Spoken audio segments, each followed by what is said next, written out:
So this show, which I mean, you can obviously see, it's got that whole Stripes and all those vibes to it, classic, which is the sort of stuff you excel at. You know, I talked about Rescue Me in the intro, and I really believe that you guys invented dramedy with it. We did. Yes. I invented dramedy. Where's my fucking trophy for that? Why isn't there an Emmy for inventing dramedy? You know, Vince Gilligan likes it. I'm putting it on my list. Yeah. Okay. But for this, you know, you're clearly having a lot of fun on this. It feels to me watching this, is there a lot of improv going on here? Yeah, I was gonna say, because I've seen this a million fucking times between editing and everything else, and I'm still laughing. I don't know if you've seen the show, but the woman who plays my daughter. If you haven't seen the show, you should see the show. It's on Hulu, by the way. Yeah, You can watch all of it, season 1. My daughter is played by this actress, Taylor Mishak, who's fucking hilarious. And Danny Pudi, a lot of people know from Community, he's amazing. We designed the show. Joel Church Cooper, who's the showrunner, is a brilliant guy. He did Brockmire with Hank Azaria, among many other credits. We wanted to have great pages, but we also wanted to be able to improvise during every scene. So every day, throughout the day, we are coming in. He's bringing ideas, and the main actors are bringing ideas. So we're doing the best stuff from the pages, and then playing around. So when I was looking at that scene, there's a bunch of stuff that just came out of the moment with myself and Taylor, especially that argument before Danny comes in. We did, we don't do a lot of takes. I like to shoot fast, but there was so much. She's so good. That was the first day we shot. So having cast her, having seen her in Dave, she was great in Dave on FX, knowing how good she was, you don't know till they turn on the lights and it's time for the game to start. I was like, oh god damn, I've got to keep up with her. Like she was just throwing. There's a bunch of stuff in that scene that was just improvised. Anyways, we have a blast. Does that make it? You know, obviously, you guys, your first season's completed, as I said, on Fox. But also, all of it can be seen on Hulu. Does that make the process of making the show more fun for you, or does it make it harder at the back end because you've got to really kind of like stitch it together? Because some of the stuff you just guys came up with, and now you got to make it work for your story. No, generally speaking, and we did this on Rescue Me. I did Rescue Me with a guy named Peter Tolan, who had done Larry Sanders with Gary Shandling. So they kind of did the same process there. Once we went to Rescue Me, the important thing is to identify the actor, even if in the casting process, I'd like to find out, can you improv or not? Now, sometimes, as an example, if you saw Rescue Me, there were a couple. I think you've seen Rescue Me, correct? Yeah, there was a couple of actors in Rescue Me who weren't great at improv, right? But they fit the part. And meanwhile, the cast was big enough that you were like, okay, I love an actor that says, I'm not great at improv, who's honest, right? Because that way you can go, okay, so when we're doing it, we're aware that we don't want that character to have to be that involved. So that's the most important thing. And once you know, on this cast, all the main people, there's Danny Pudi, Taylor Mishak, this new kid from Australia, Hal Cumpston, who plays Papadakis, who's the heavyset soldier. He's like 25, he's great at improvisation.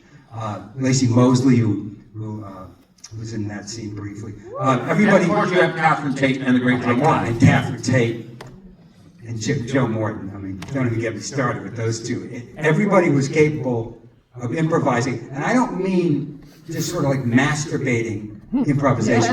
Anybody can just be funny in front of a camera. I mean, within the scene and the setting and the character. And so I like that because we get good stuff, sometimes you get bad stuff. It's okay. While we're doing it on the day, we all know, the other producers and Joel, the showrunner, and the other writers on set, we know which improvs are good.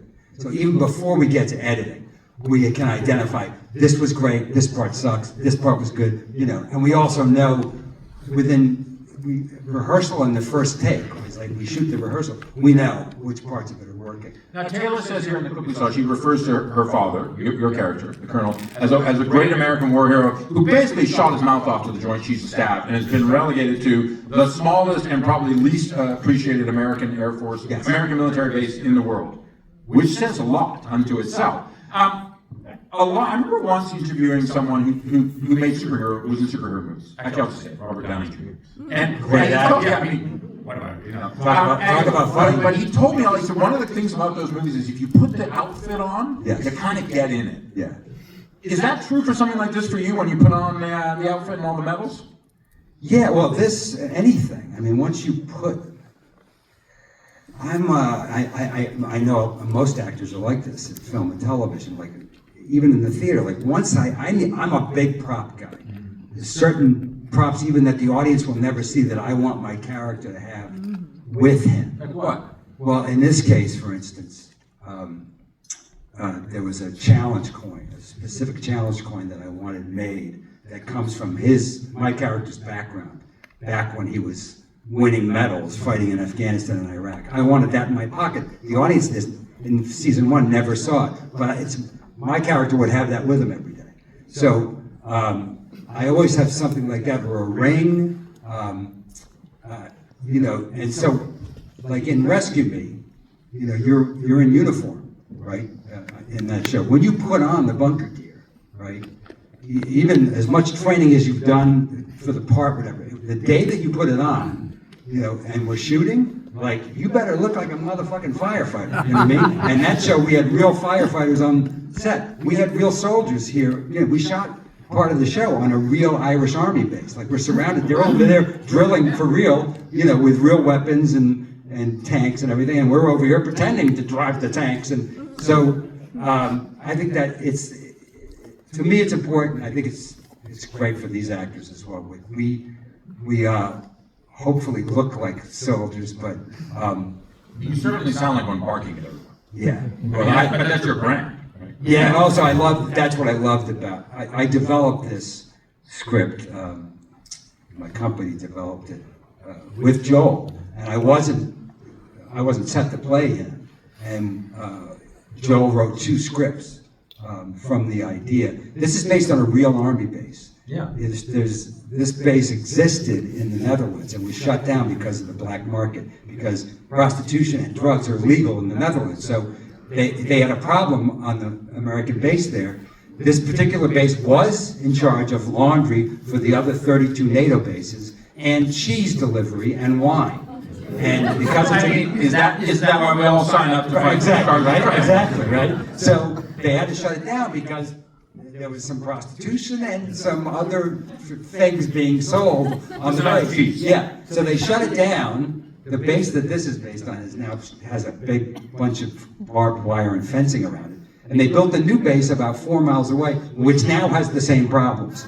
So Joel knew a guy that was stationed at the original base. That's where the idea came from, who had retired from the military, and he gave him the information. Right? So we knew what that base was like, and the idea of taking a guy who's like a modern day General Patton in his own mind, taking a guy from the battlefield who told the Joint Chiefs of Staff to basically go fuck themselves and got caught on camera doing it, and then sending him here is good. Well, the fact that his daughter is it's those dynamics that make it work. And then you've also got Danny's character who basically cleans up all your messes. Yes. And he's like, as he says in that clip, kind of the unsung hero. But there's a dynamic you have with Taylor. There's a dynamic you have with him. And then as the first season goes on, is the dynamic the two of them have of kind of dealing with you. Yeah. And part of that is, I know it's pretentious when people talk about it, but it's true. Like, there are character arcs, there are development arcs. Yes. Give us a sense of, if you haven't seen the finale, you should see it.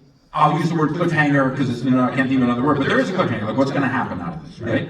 Talk a little bit as we can, Dennis, about how you guys got from this, like, what could have just been a skit to got a whole series out of these relationships and the growing of these relationships. Well, Joel, the showrunner, designed it specifically knowing, even though all the scripts weren't written by the time we started, because we also, what I like to do is let's get in there with the cast and see who pops, what relationships pop. As we're shooting the pages and improvising and doing all this stuff, you're going to find out certain actors and really pop together in scenes. So you want to write towards those relationships, right? But he knew he wanted to have that cliffhanger that's at the end. He already knew he wanted that.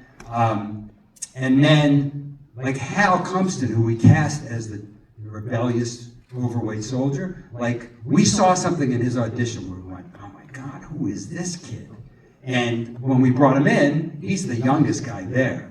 I think he felt a little like, like, wow, this is like big time for him. But he didn't, as an actor, he was so brave, especially in the improvisation, that he was bringing so much. We were like, oh my God, this character is going to be bigger than we even thought. And my relationship with him developed pretty quickly. Once we got over and started rehearsing in Ireland, I was like, oh my God, I really liked Hal as a guy, but also as the Colonel, I was like, this guy's going to drive him nuts, which is, of course, in the first season, he does. So every time He used his ass a couple of times.